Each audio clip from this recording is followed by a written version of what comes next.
Hey guys, today I wrote a poem about what happened last night and thought I would just try to read it, so have a listen.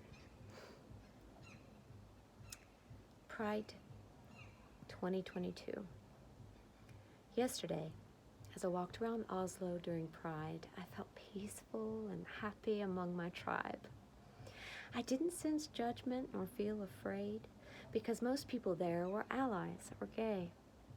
Rainbows, glitter, hugs and cheers, all of us accepted, all of us queer.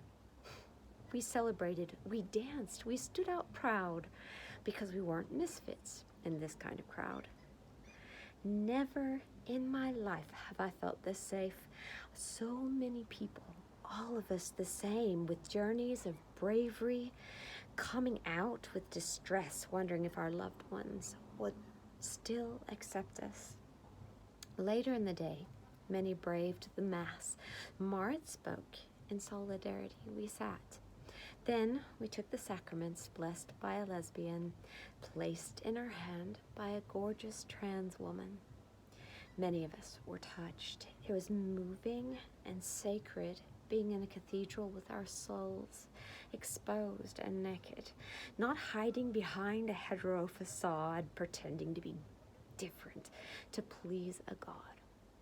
It was almost too good to be true to believe that we, the lgbtq, can be considered normal and embraced freely and live without judgments of our sexuality. But this dream of normalcy halted in a blink when a gunman targeted the bar that was packed to the brink.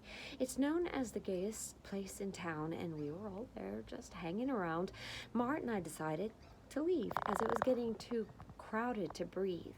Our friends stayed behind with different plans in mind when a man showed up and pulled out a gun, pointing it toward my friends and shooting someone.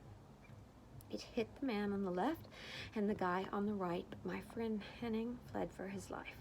It was chaos. The fear was real. The terrorists chose this bar because we were all queer. We felt the bite of this act of hate, for the next day was to be our Pride Parade.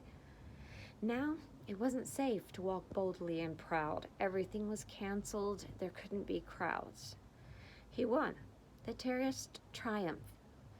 But little did he know, this was just a little bump that caused us to reflect on what is essential: our friends, our safety, and our potential.